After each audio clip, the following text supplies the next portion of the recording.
I really do feel like 2023 has the real potential to go down in history as one of the greatest years in gaming of just all time. I mean, if not the best, it's at the very least way up there with some of the classic years for just insane amounts of high quality releases from just all over the place, really. Indie, AAA, Sony, Nintendo, Microsoft, like everybody's been putting out just bangers this year like it's nobody's business. And I mean, like, sure, we can compare it to some older years. Like, for example, 2001 is a famous comparison point. Like, that's when you got Super Smash Bros. Melee, you got Halo, which basically, like, defined what a modern FPS is, which is a huge section of the entire industry. Grand Theft Auto 3, Final Fantasy X, Devil May Cry, like, the list goes on. And I mean, if you go back even further, 1998, I mean, I feel like that's one that a lot of people cite as the greatest year ever. And I mean, it's not surprising. I mean, you got Ocarina of Time, you got the original Metal Gear Solid, you got the original Pokemon, the original Half-Life, Mario Party, Banjo-Kazooie, StarCraft, Resident Evil 2. Like, there's a ton of great games that came out that year. And then now we have 2023. And I mean, I honestly feel like, sure, maybe there's not as many new franchises that came out in 2023 that, like, revolutionized the industry like in those previous years. But, like, some of these new entries in 2023 are just mind blowing. And, like, and actually, I think I have a theory here. You see, if you think about it, in 1998, that's actually when the original Boulders Gate came out. And then in 2001, that's when Boulders Gate 2, like the last of their DLC and everything, was finished, so the game was completed. And then, of course, in 2023, that's when you got Boulders Gate 3. So, if you think about it, I'm starting to think that maybe releasing a Baldur's Gate game magically turns that year into one of the greatest years of all time for gaming. I mean, don't argue with me, that's just the numbers speaking. Like, I don't know what to say. But yeah, I figured that I'll just make a quick video and go over what I think some of the contenders are for Game of the Year and just give my thoughts on them, and we'll see if maybe we can arrive at a conclusion by the end of this. So, I think a good place to start is probably the TGA nominations. Like, they've already narrowed it down to 6 for themselves, and I may or may not agree with all of them, but might as well take a look at them. So, right off the bat, we of course have 2 from Nintendo. We have Tears of the Kingdom, which came out this summer, and Mario Bros. Wonder, which only just came out.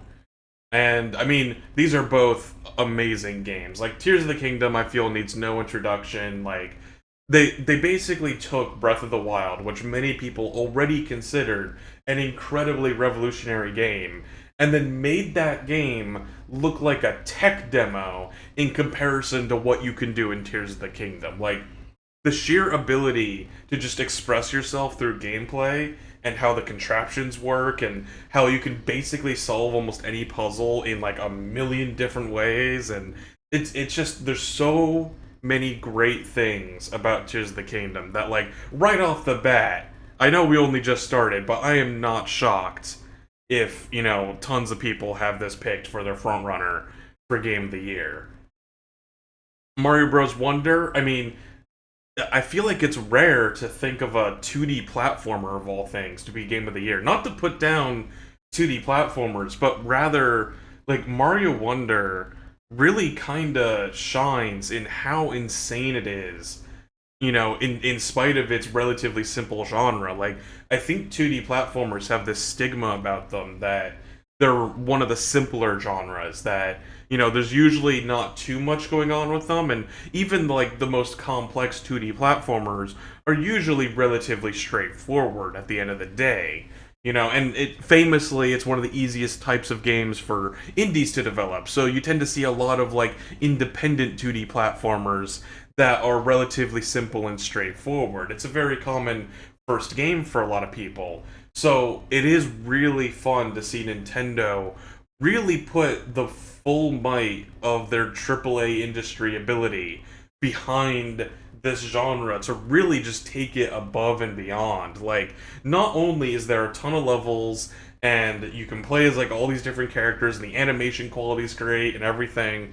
But then the wonder mechanic, the fact that every single major level has this wonder flower that completely remixes the levels from time to time. Like, it just, the amount of variety in this game is off the charts. It's insane. Like, I don't feel like I would put it for like the top contender of game of the year, but like I definitely understand why it's nominated. And like I said, you don't normally see too many 2D platformers hit the not even the nomination level for game of the year. So like I think just it being here alone says a lot about the quality of the game. Uh Moving on, another one they have listed is Resident Evil 4, and I don't mean to put down Resident Evil 4 at all in any way, but it feels kind of weird to list a remake for contender of Game of the Year. Like, I've seen this sentiment echoed from some other people as well, and it's like, Resident Evil 4 is great. The Resident Evil 4 remake is great. I'm not trying to put it down or anything, or say that it's bad, but it just kind of feels weird. It almost feels like it's cheating to put a remake on the platform for Game of the Year. Like, I mean, Metroid Prime Remastered also came out this year, and like that game's great, but like I wouldn't think about that. Like, remakes almost feel like they should be their own category. Like, maybe if there was just a category for like remakes, then that way, because like obviously you only remake a game that's already really really good.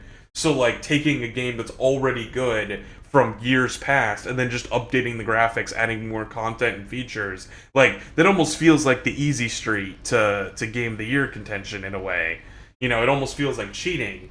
So like I don't know, just there's something that feels wrong about the idea of listing a remake. Again, great game, but like I would have maybe saved the slot for something else if I was forced to narrow it down to just these games for just these six for Game of the Year nominations. Like, I feel like a remake, you know, it's just weird.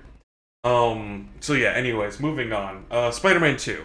Spider-Man 2 is great. I mean, you're gonna hear me saying that a lot. Like, all these games are obviously great. Though I will say it does feel like Spider-Man 2. It could have used a little bit more time in the oven. Like, I feel like they were forced to push out this game maybe a month or two too quickly. Because, like, I remember the first game when that came out, I feel like that game was buttery smooth. Like, I don't remember encountering, like, a single major bug in the PS4 Spider-Man or in the Miles Morales spinoff.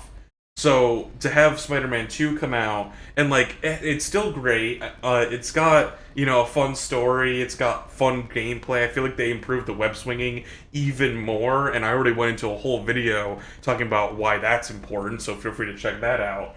But it there's a little bit of polish that's missing that I feel maybe knocks it down a couple of points in the contention for the actual, you know, Game of the Year spot. And you know, speaking of polish, I feel like Boulders Gate 3 is in an interesting spot in that regard because Boulders Gate 3 is like one of the most insane games to ever come out. Like, not just for the year, just like in general. Like, the amount of content in Boulders Gate 3 is off the charts. Like, I'm pretty sure it takes longer for most people to beat Boulders Gate 3 than it does to play the entire like Mass Effect trilogy.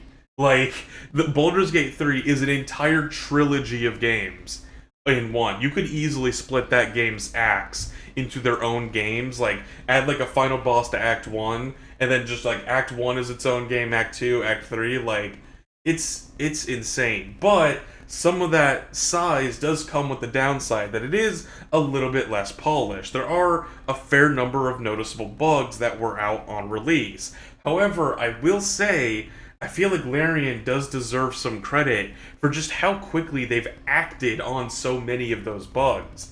Like, they have released new patches like every single week since that game has come out. And like we're not talking small patches where they fix just one or two things here or there. Like we're talking huge sweeping patches to fix bugs from, start to finish across the entire game.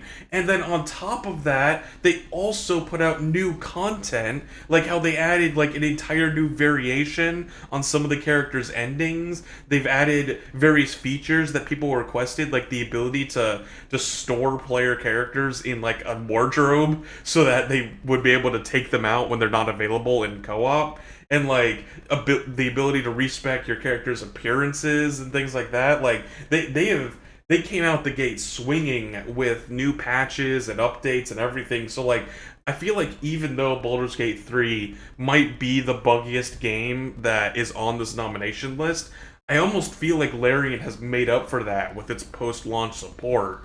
And like, and of course beyond the bugs, it's still just an insanely good game. Like the writing is top notch, the storyline is great, all of the companions are amazing characters that, and the actors really shine through. The gameplay is great despite how long it is. There's no like grinding cuz all the encounters are fixed encounters. Like there's no like random encounters that, you have to kill 20 boars to level up or whatever. Like, this is really there's a good reason why this is another front runner for Game of the Year. Like this and Tears of the Kingdom so far are like the two biggest front runners. And then of course the last one that the TGA has listed as a nominee is Alan Wake 2. Unfortunately, I can't really comment too much on this. I never played Alan Wake 1 growing up. I never, in fact, I haven't really played most of Remedy's library beyond Control. So I can't really comment on Alan Wake 2 because I just haven't played it yet, but I haven't heard anything but good stuff from it. So, I mean, I'm not exactly about to say that it doesn't deserve to be nominated, so, I'm just gonna have to, say that this one's a little bit outside my wheelhouse and, kind of move on. But, it sounds great. I feel like, it feels like something that, people have been waiting for a long time, just like Baldur's Gate 3.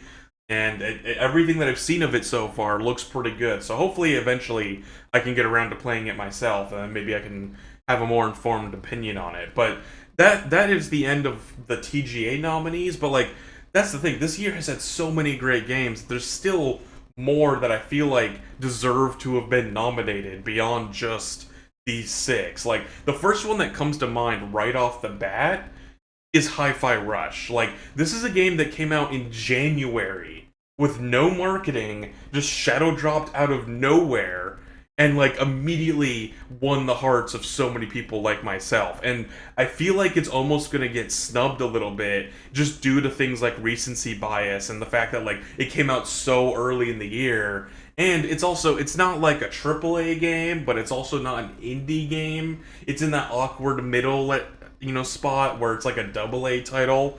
And like, but on its own though, it's got a great story, it's got great writing, it's super funny, the art style is amazing, the music is amazing, the gameplay is amazing. Like it's a, like, honestly, in a lesser year, HiFi Rush in my opinion could have won Game of the Year. Like HiFi Rush is such a great game, and like if I was forced to narrow it down to just six and I had to like replace one of these, like I feel like the slot that Resident Evil 4 is taking up could easily be filled by HiFi Rush, no question. Like HiFi Rush definitely deserves to be up there in the contention for Game of the Year.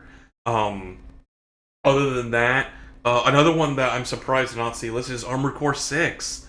From Software's latest output. And like Armored Core 6 is, this amazing like mecha action game. Like yet again, it's another game. Like there's been a lot of games that came out this year that are like new entries in a franchise that like hasn't seen a lot of action lately, and a lot of people just haven't heard of, like Alan Wake 2, Baldur's Gate 3, and of course Armored Core 6. Like, and that's the thing, is like Armored Core 6 just suddenly came out of nowhere, and it's this amazing mecha action game that really makes you feel like you're in a mecha anime, doing this cool, amazing, like, dodging and shooting all these missiles and everything. Like, oh my god, the gameplay is just so good. And like, and sure, the story takes a little bit of a back seat, but I mean, Super Mario Bros. Wonder is already nominated, and like, there's not really a story there either beyond Bowser existing and Mario and the gang needs to stop him. So, I'm not saying that a Game of the Year contender needs a great story. And I mean, Armored Core 6 has one, and I actually think it is a pretty good story. It's just that it takes a back seat so that, like, when you're piloting a giant robot and you're shooting like 1,000 missiles and stabbing things with laser swords, you're not really going to pay too much attention to the story, probably. So I understand why maybe some people thought that like it didn't have a good story or that it didn't even have one at all. But like I think it has a lot to offer. And like again, it's another game that I could easily see fitting into the Game of the Year nomination. I mean, and there's still so many more to talk about. Like Jedi Survivor, I honestly think is a really great game. It's really unfortunate in the state that it came out, and honestly, I feel like it's still not that well performing. Because like they when it first came out, like almost nobody could run it at a smooth 60, and that's a problem when like you have people with 40 series cards and everything. Like Jedi Survivor's performance was abysmal at launch, and even several months later, it's still not performing well, which is so unfortunate because like I really love the original Jedi. What was the original one called? Jedi Fallen Order. That's what it was called. Yeah. And like, I love Jedi Fallen Order. Jedi Survivor. I mean, it's more of the same. Like it's more lightsaber styles, more customization, more combat, more enemy types. It's just a really solid Souls-like, Jedi game. I think it's really good. And it's just the only reason why I feel like it is being held back is because, for whatever reason, I guess they were forced to put it out way before it was ready because, like, it needed more time in the oven for optimization. So, maybe if they delayed it till next year, it could have been in the contention. But man, this game really needed some polish, unfortunately. So like I understand why it's not even nominated. And of course a few other games that are kind of in this category. Starfield, like I already went on length about why I don't like Starfield. It's just I feel like a lot of people are starting to turn sour to Bethesda's style of game design. Obviously, there is still an audience that likes it. There are plenty of people still singing its praises, but I just I do not see this, winning any kind of Game of the Year category. Hell, the Golden Joysticks, which was a bit of a mess, but they listed Starfield as the best Xbox game, and honestly, I would still put HiFi Rush way over Starfield any day of the week when it comes to Xbox games, at the very least. Like Starfield just it feels like a mess that is lacking any kind of focus that it just yeah it just does not even deserve to be like anywhere near the Game of the Year category in my opinion. Hogwarts Legacy is another one kind of like that. I mean, it's a lot more polished and everything. But it's a very niche game in a way. Obviously, it sold like millions of copies. But it's one of those things where it's like I feel like it's only really that popular around like die-hard Potterheads.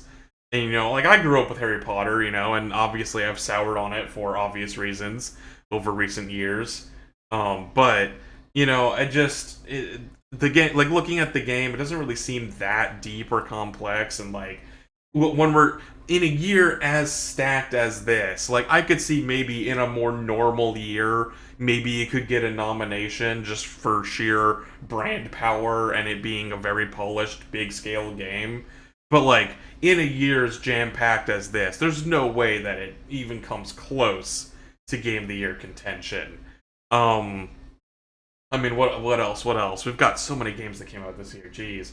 Pikmin 4 came out this year. Yet another game in the category of games that haven't had an entry in like a decade, suddenly getting a new entry this year. And like Pikmin 4 was great. Like I love Pikmin 4. Super polished, super pretty. Love all the new Pikmin types and the fact they brought back all the old ones.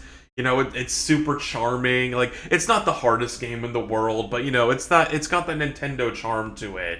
And so, like, I could see this one being in a lot of people's nominations. I'm sure diehard Pikmin fans, obviously wanted this game to be a little bit higher rated in the Game of the Year contention. But I mean, again, in a year as jam packed as this, Nintendo's already got 2 nominations. They got to make room for someone else, right? But yeah, like Pikmin 4, great game. I definitely see it being at the top of a lot of people's lists. But like, oh man, in a year like this, it's gonna be hard to beat.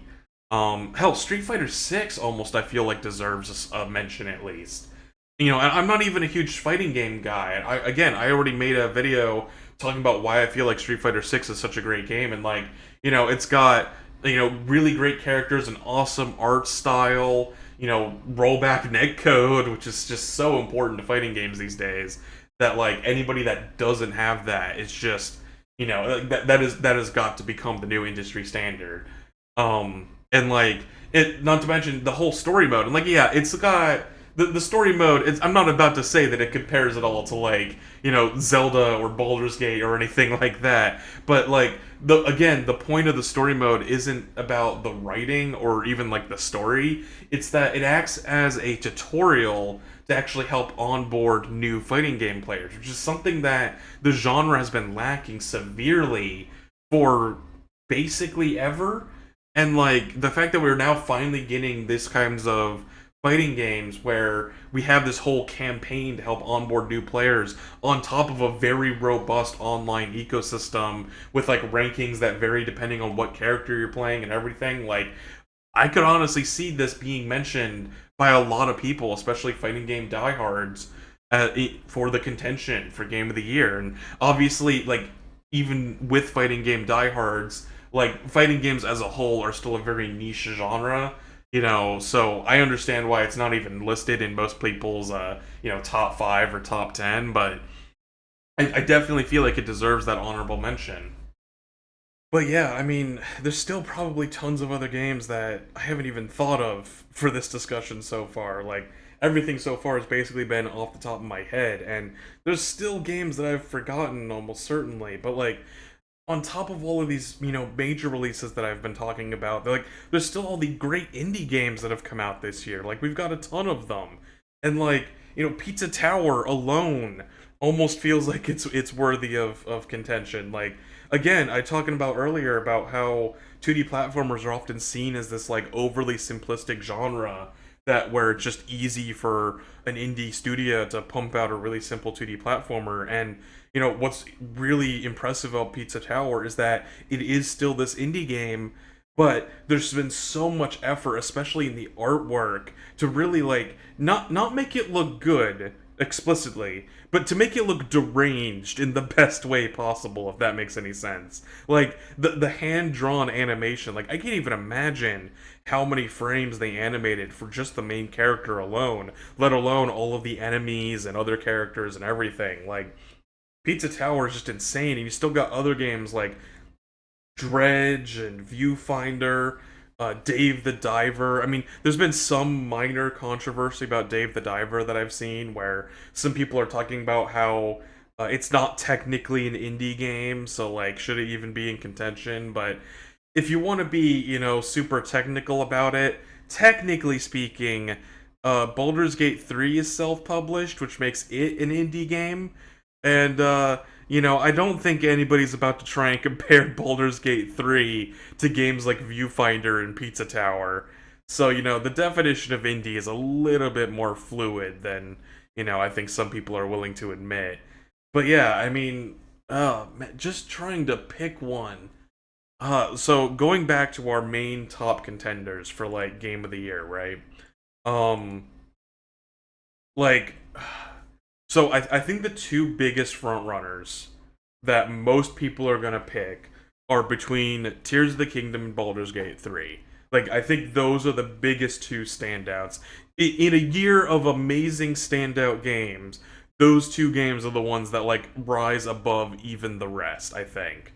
And it's really hard to pick which one I think deserves the slot over the other. I mean, honestly, it really comes down to personal opinion, and I feel like Tears of the Kingdom the main leg up it has over Baldur's Gate 3 is just how polished it is. Like I said earlier, Baldur's Gate 3, it came out, it wasn't like it was falling apart. We're not talking about, like a Bethesda game or anything like that, or Jedi Survivor's like terrible performance.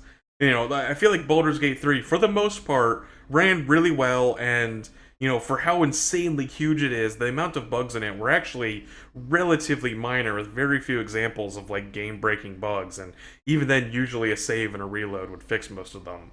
But Tears of the Kingdom, like, it's got like they spent an entire year doing nothing but polishing that game to make sure that it came out nigh bug free. Obviously, people are going to find exploits and bugs when they really start to try and break open the game systems. But like on a normal playthrough by a normal player, like I don't recall encountering a single bug throughout my, hundreds of hours playing through that game.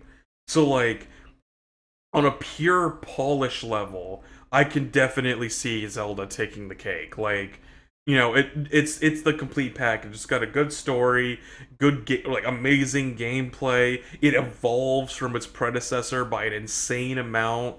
Like everything about it is top notch. Whereas Baldur's Gate 3, like the story is like obviously the story is much more focused because it's much more of an actual true role-playing game, like with actual role-playing. Like the story is way more expansive and vast with so many variations that you can personally affect as the player and change how things play out. So like, you know, but like I said, it came out in a slightly less polished state that has been made up for a little bit in the time since release. But I think me personally, I think I have to pick Baldur's Gate 3 just from the sheer scale of it all. Like, and I'm not talking about just, sheer amount of stuff. Because, like, Starfield has the most stuff in any game that has come out this year. But, like I said with Starfield, so much of that stuff is very bland and copy-paste and, very clearly repetitive. Like, sure, there's 1,000 planets, but there's only, like, 5 planets worth of content at most that has just been spread out across all these planets. Whereas Baldur's Gate 3, I never once felt like I was, playing through padding. I never felt like I was, grinding or wasting time. Every single part of that game feels important to the story and the progression and each of the characters', arcs and narratives, and the gameplay is like so expansive and in depth and offers like almost as much freedom as Tears of the Kingdom. It's just that Tears of the Kingdom has a physics engine, so you can do even more stuff with it. So, like, I feel like if you really like narrative, it's probably going to be Baldur's Gate 3 for you, and if you really prefer gameplay, it's going to be Tears of the Kingdom. And, like, I'm normally a gameplay-focused guy, don't get me wrong. I'm always gameplay first. I will take a game with a great gameplay and a subpar story over a game with a great story and subpar gameplay any day of the week. But Baldur's Gate 3's story is just so over the top amazing and great that I just have to pick it. Like I think Baldur's Gate 3 just has to be my number one. But man, is Tears of the Kingdom a close second. But yeah, I mean, by all means, I am happy as always to continue the conversation down in the comments below. Like, let me know what your choice is. Like, do you prefer Tears of the Kingdom over Baldur's Gate 3? Or, like, is there some other game that I just didn't play, that I didn't talk about, that you think deserves the spot? Like, I'll admit, I'm only one guy. I can't play every single game, So I'm very curious to see what other people's thoughts are on Game of the Year this year. Because, like, it's been so hyper-competitive this year. It is the hardest year in a long time to try and figure out what game is the Game of the Year. But by all means, leave your thoughts down in the comments below, and I'll happily be able to, continue the conversation and talk about it more later on. And if you want to see me make more videos like this one, feel free to leave me a like and a subscribe, and I'll have to see you guys next time. Hopefully the next few years won't be so cutthroat as this one. But you know what? It's hard to complain about too much of a good thing. Anyways, see you guys later.